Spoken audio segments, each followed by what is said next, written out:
नमस्कार, मैं हूं ज्योति मिश्रा और आप देख रहे हैं हेडलाइन ब्यूरो। चलिए नजर डालते हैं आज की दिन की 25 सबसे जरूरी खबरों। दिल्ली के जंतर मंतर पर 21 दिन से भूख हड़ताल पर बैठे सोनम वांगचुक को पुलिस शनिवार सुबह सफदरजंग अस्पताल ले गई। प्रदर्शनकारियों ने पुलिस का विरोध किया, जिससे वहां हंगामा हो गया। सूत्रों के अनुसार वरिष्ठ अधिकारियों ने फैसला किया कि कार्यवाही सुबह सुबह की जाएगी, जब प्रदर्शनकारियों की संख्या सबसे कम होती है। पुलिस ने उस समय का भी चयन किया जब वांगचुक के करीबी सहयोगी अभिजीत दीप के कुछ समय के लिए प्रदर्शन स्थल से बाहर गए हुए।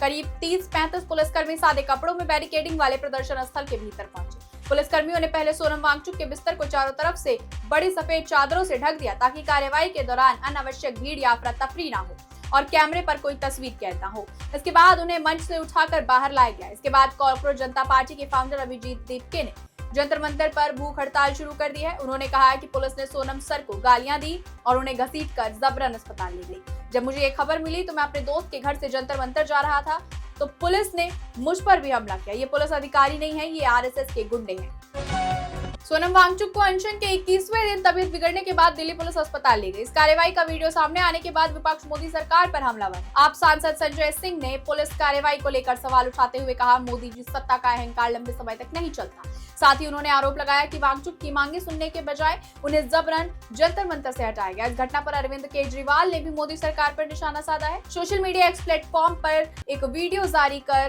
केजरीवाल ने कहा, मोदी जी ने अहंकारवश आज सोनम वांगचुक का अपमान किया। मोदी जी को सोनम वांगचुक से बात करनी चाहिए थी। वहीं अखिलेश यादव ने सोशल मीडिया अकाउंट एक्स पर लिखा कि सोनम वांगचुक को बल प्रयोग करके जबरदस्ती उनके आमरण अनशन स्थल से उठाकर ले जाना अत्यंत निंदनीय समाचार है। आज सुबह घटी ये घटना थोड़ी ही देर में पूरे देश और संपूर्ण विश्व में फैल चुकी है। सारी दुनिया और देश भर में सोनम वांगचुक को लेकर गहरी चिंता है। भाजपा सरकार के खिलाफ आक्रोश भी। जो लोग सादी वर्दी में इस कार्रवाई को अंजाम देने के लिए धोखे से अचानक घुसे थे, उनकी पहचान सार्वजनिक की जानी चाहिए। वहीं उत्तर प्रदेश के बुलंदशहर के लिए बड़ी विकास की खबर सामने आई है। मुख्यमंत्री योगी आदित्यनाथ ने बुलंदशहर में 574 करोड़ रुपए की विकास परियोजनाओं का लोकार्पण और शिलान्यास किया। उन्होंने अधिकारियों को सभी परियोजनाएं समय पर पूरी करने के निर्देश दिए। बुंदेलखंड में विकास को गति देते हुए योगी सरकार ने दिव्यांग छात्रों को मुफ्त मोटराइज्ड ई-ट्राइसाइकिल देने की घोषणा की। इससे दिव्यांग छात्राओं की न केवल राह आसान होगी, बल्कि उनके सपनों को उड़ान भरने में भी मदद मिलेगी। जिले के दिव्यांग छात्राओं को शिक्षा और आत्मनिर्भरता का एक अनोखा और अनमोल तोहफा साबित होगा। सरकार अब स्कूल, कॉलेज और तकनीकी ट्रेनिंग सेंटर जाने वाले दिव्यांग छात्राओं को आवागमन की असुविधा से मुक्ति दिलाने मुफ्त डिजिटल ई-ट्राइसाइकिल वितरित करने जा रहे हैं। जिले में सदर, तिंदवारी, बम्बेरू व नरेनी समेत कुल विधानसभा क्षेत्र है। प्रत्येक विधानसभा क्षेत्र में 20-20 स्कूल, कॉलेज और तकनीकी ट्रेनिंग सेंटर जाने वाले दिव्यांग छात्राओं को ये साइकिल दी जाएगी। वहीं एक्टर आमिर खान को तीसरी शादी करने पर लॉरेंस गैंग की तरफ से जान से मारने की धमकी मिली है। रिपोर्ट के अनुसार गैंग ने आमिर खान की 5 जुलाई को हुई गौरी स्प्रेड से शादी को लव जिहाद बताया है। रिपोर्ट के अनुसार शनिवार को लॉरेंस गैंग की तरफ से एक लेटर और ऑडियो नोट जारी किया गया है। लेटर में लिखा है कि हमारे देश में आमिर खान जैसे लोग लव जिहाद को बढ़ावा दे रहे हैं। हम इसे बर्दाश्त नहीं करेंगे। इसका जवाब बहुत जल्द इसको दिया जाएगा। ये चीज हमारे सनातन धर्म में और देश के खिलाफ है। ये जो स्टारडम के नाम पर इस चीज को बढ़ावा दे रहे हैं, इनकी हम सांसें दबा देंगे। खबर लिखे जाने तक मुंबई पुलिस की तरफ से अभी तक इस पर कोई आधिकारिक बयान सामने नहीं आया है। आमिर की टीम की तरफ से भी कोई बयान नहीं आया है। वहीं पाकिस्तान के कब्जे वाले कश्मीर पीओके में अशांति और आम लोगों के खिलाफ कार्रवाई ने संयुक्त राष्ट्र का ध्यान खींचा है। संयुक्त राष्ट्र की मानवाधिकार एजेंसी ने पीओके की स्थिति पर चिंता जताई है। एजेंसी ने इलाके में होने वाले विधानसभा चुनाव से पहले प्रदर्शनकारियों और सुरक्षा कर्मियों की मौत की निष्पक्ष जांच सुनिश्चित करने पर जोर दिया है। 27 जुलाई को होने वाले चुनाव से पहले पीओके में तनाव बढ़ता जा रहा है। शुक्रवार को जिनेवा से जारी बयान में मानवाधिकारियों के लिए संयुक्त राष्ट्र के उच्चायुक्त वोल्कर टर्क ने शांति बनाए रखने की अपील की है। संयुक्त राष्ट्र के अनुसार जून से अब तक हिंसा और अशांति में दर्जनों लोग मारे गए हैं। मारे गए लोगों में ज्यादातर प्रदर्शनकारी हैं। कुछ सुरक्षा कर्मी भी मरने वालों में शामिल हैं। टर्क ने सभी मौतों की तुरंत और स्वतंत्र जांच की मांग की। वहीं पश्चिम बंगाल की राजनीति में बुलडोजर की एंट्री हो गई है। कोलकाता के आमतला में टीएमसी सांसद अभिषेक बनर्जी से जुड़े कार्यालय पर प्रशासन ने बुलडोजर कार्रवाई शुरू कर दी है।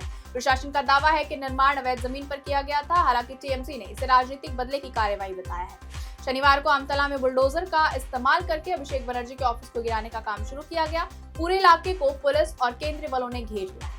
मौके पर दमकल की गाड़ियां भी मौजूद है। वहीं कार्रवाई शुरू होते ही बीजेपी कार्यकर्ताओं ने जय श्री राम के नारे लगाए। लगातार विवादों के बाद आखिरकार खान सर ने पहली बार खुलकर अपनी बात रखी है। पटना कोचिंग फायरिंग विवाद और प्रिंस यादव की मौत को लेकर उठ रहे सवालों पर खान सर ने कहा, मेरा या मेरे संस्थान का इस घटना से कोई लेना देना नहीं है। उन्होंने कहा कि कुछ लोग झूठी अफवाहें फैलाकर उनकी छवि खराब करने की कोशिश कर रहे हैं। रोशन आनंद ने आरोप लगाया था कि खान सर द्वारा फायरिंग की झूठी बातें कहे जाने के कारण प्रिंस यादव नेपाल चला गया, जहां बाद में उसकी संदिग्ध परिस्थितियों में मौत हो गई। इन आरोपों पर प्रतिक्रिया देते हुए खान सर ने कहा, क्या मैंने उसे नेपाल भेजा था? क्या मैंने उसे कमर में पिस्तौल रखकर घूमने के लिए कहा था? या क्या मैंने कहा था कि नेपाल से शराब लेकर आओ या किसी का अपहरण करो? वहीं जौहर यूनिवर्सिटी पर बुलडोजर कार्यवाही का अब सियासी मुद्दा बन गया है। यूपी सरकार में मंत्री ओम प्रकाश राजभर ने अखिलेश यादव पर निशाना साधते हुए कहा, जो लोग कानून तोड़ेंगे उनके खिलाफ कार्रवाई तो होगी। उन्होंने कहा कि जौहर यूनिवर्सिटी पर हो रही कार्रवाई पूरी तरह कानूनी प्रक्रिया के तहत हो रही है और इसमें राजनीति नहीं देखनी चाहिए। सुबह सपा अध्यक्ष व मंत्री ओम प्रकाश राजभर ने आगे लिखा है कि प्रिय अखिलेश जी, ये डबल इंजन की सरकार है, अवैध मकानों पर बुलडोजर तो चलेगा ही। उम्मीद है कि इस पर आप बेचैन जरूर होंगे। सच सच बताइए, जिस जौहर यूनिवर्सिटी को आपकी सरकार में बनाया गया है उसमें अरबों की रुपए की जमीन किसकी थी? सरकार की थी। आजम खान ने अवैध यूनिवर्सिटी खड़ी की, सरकार का संसाधन लगा, आजम खान ने ट्रस्ट भी बनाया।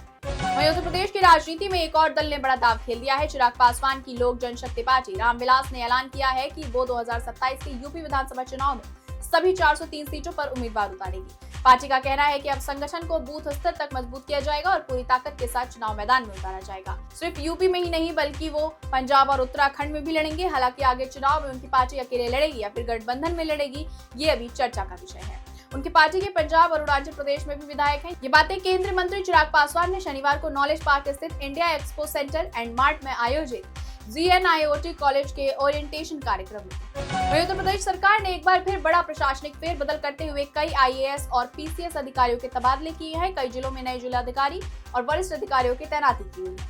सरकार का कहना है कि इसका उद्देश्य प्रशासनिक व्यवस्था को और प्रभावी बनाना है तथा नई जिम्मेदारियों के साथ काम में तेजी लाना है। जिलाधिकारी ने शुक्रवार देर रात जिले की प्रशासनिक व्यवस्था में बदलाव करते हुए IAS और कई PCS अधिकारियों के कार्यक्षेत्र में फेरबदल किया है। प्रधानमंत्री नरेंद्र मोदी ने कहा कि भारत में इलेक्ट्रिक ट्रेनों की शुरुआत 1925 में हुई थी, लेकिन 2014 तक करीब 30% रेलवे नेटवर्क ही विद्युतीकृत हो पाया है। उन्होंने दावा किया कि पिछले 12 वर्षों में तेजी से काम करते हुए अब देश के करीब 99% रेलवे नेटवर्क का विद्युतीकरण पूरा हो चुका है। वहीं हरियाणा का रेलवे नेटवर्क 100% विद्युतीकृत हो गया है। वहीं उत्तर प्रदेश के मुख्यमंत्री योगी आदित्यनाथ ने शनिवार की सुबह गाजियाबाद के प्रसिद्ध दूधेश्वर नाथ महादेव मंदिर में पूजा अर्चना की। मुख्यमंत्री 2 दिनों से पश्चिमी उत्तर प्रदेश के दौरे पर हैं।